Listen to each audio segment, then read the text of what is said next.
Hello and welcome back to my channel. My name's Ella and today let's talk about enemies to lovers. I brought a bunch of good book recommendations just for this trope because honestly there's nothing better than a well done enemies to lovers, and I would say all of these are more than well done. I did bring both romantasy and also just romance. So there's a little bit of everything for everyone. But let's get right into it because I think these are 8 books. Let me see. 1, 2, 3, 4, 5, 6, 7, 8.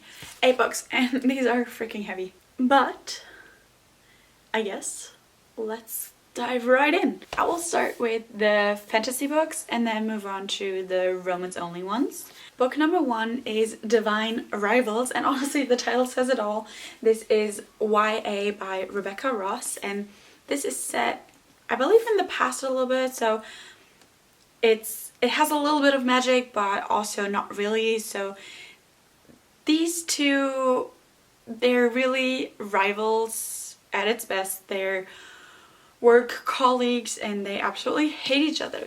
A lot of stuff going on in the background. They're both writers for a paper, I think it was the Gazette or something, and she's been writing her brother letters. It's a war situation going on, but her letters are falling into the wrong hands, and actually her enemy gets the letters, and they are connected by some kind of magic typewriter.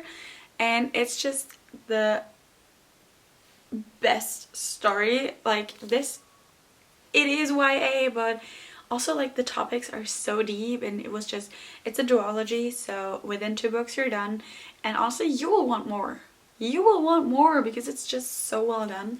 But the enemies to lovers in this is absolutely chef's kiss. Next up we have Belladonna. This is enemies to lovers in a different kind of way because the love interest here is Death. Death as a reaper.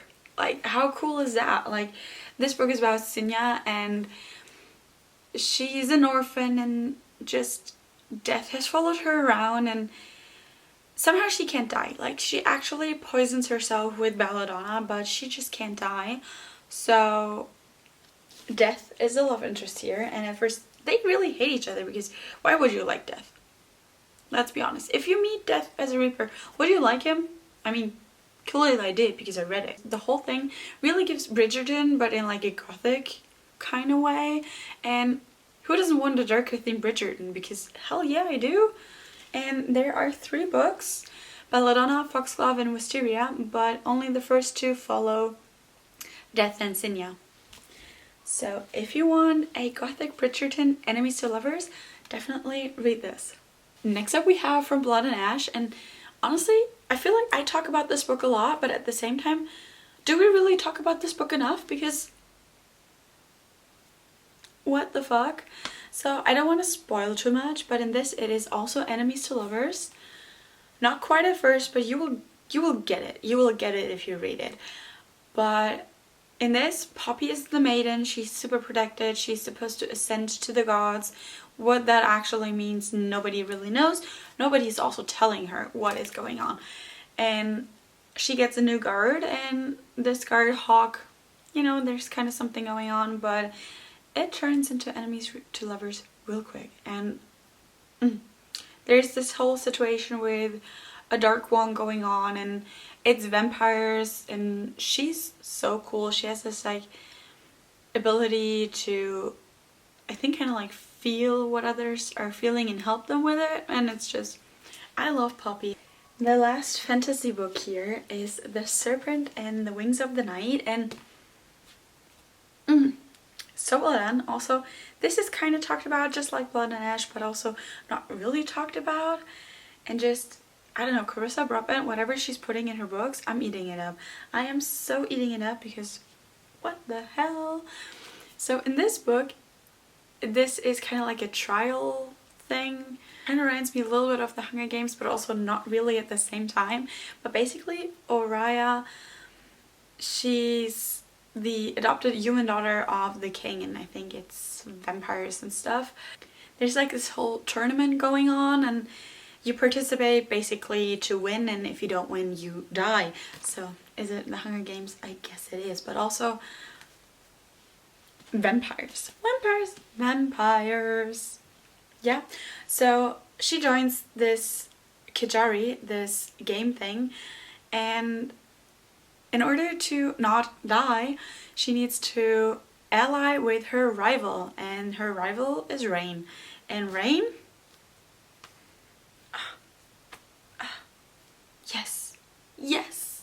But also this is fully enemies to lovers, also like a rival to lovers, because what do you mean they start off as rivals? Like they have to basically each other, you know, like, and they form an alliance in order to make it to the end, you know.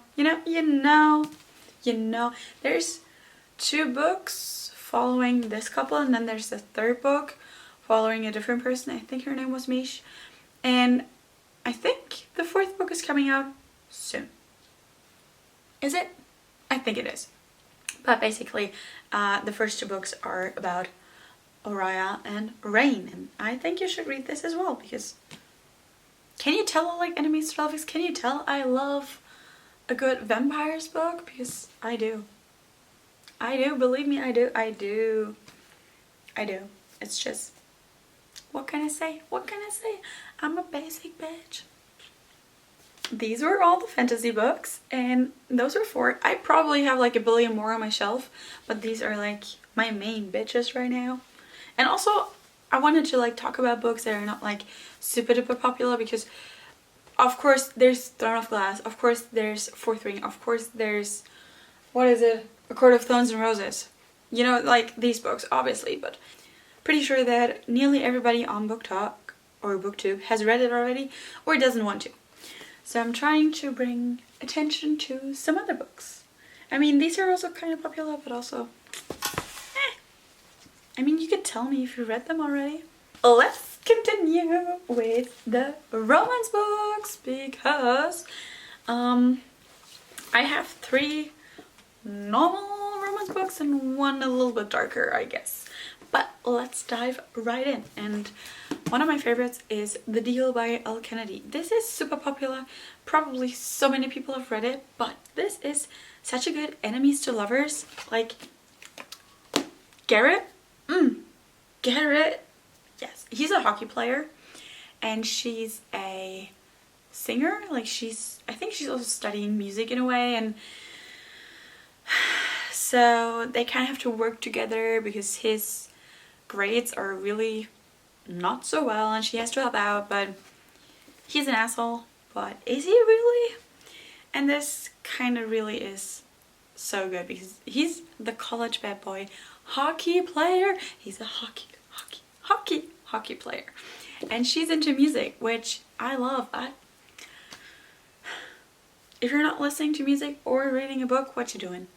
Not friends with me, I guess. But yeah, so this is the perfect example of a romance enemies to lovers, I would say, and I'm so here for it. And the amount of times I've read this book is insane.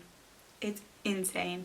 And also the spin-off basically with their kid is also enemies to lovers.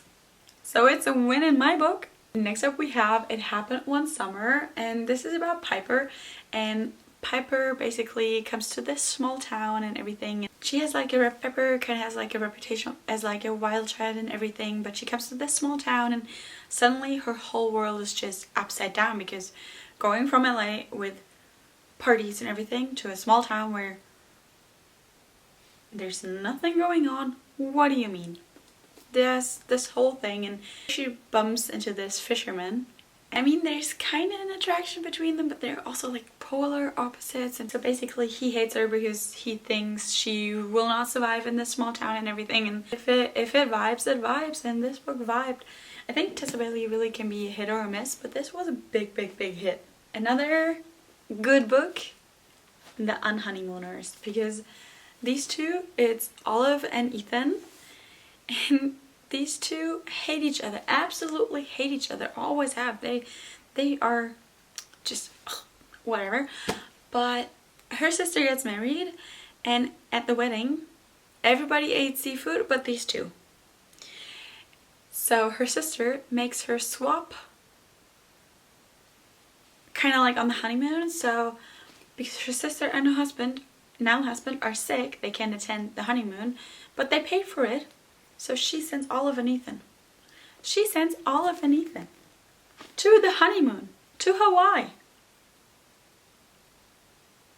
Have you ever thought about going to Hawaii with your enemy? I haven't. I mean, maybe I would. What if it turned into an enemies to lovers kind of thing?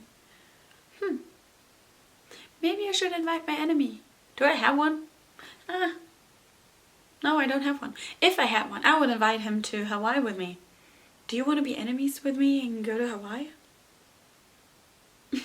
And we're already on to the last book. This is Punk 57. So this is a little bit darker than the others. And anything that Penelope writes is just absolute perfection because, I don't know, she puts a little extra spice in her morally grey characters, and also this. So Misha and Ryan, they've been online friends for years and they haven't met at all, and they don't want to swap identities basically because they have been friends for so long, and just it has been vibing and stuff. I think Misha actually finds out who Ryan is and he hates it. He hates her. He absolutely hates her. It says right here, they were perfect together until they met. So they went from friends, kind of lovers maybe, but friends, to enemies, to lovers. Yeah, I think it's good. Also, like, just he's into music and kind of like it has like a little bit of like a rock star vibe, which, yes. Is it really a question? Yes. Rockstar, yes. Do I need to say more? No. But this is also really good enemies to lovers. It is a little bit darker and just, it is Penelope Douglas. You just gotta be aware that it's Penelope Douglas if you go into this. But it is so good as well, and I just love it so much. But yeah, and that was the last of my romance books. Here we have all the romance books. Here we have all the fantasy books. Let me know if you've read any of these, because I need to talk to anyone about some good enemies to lovers. Also, if you have recommendations, please let me know. Please let me know, because I'm here for it. I'm here for good enemies to lovers. And yeah, that's it for today. Thank you guys so much for watching, and I'll see you guys soon. Bye!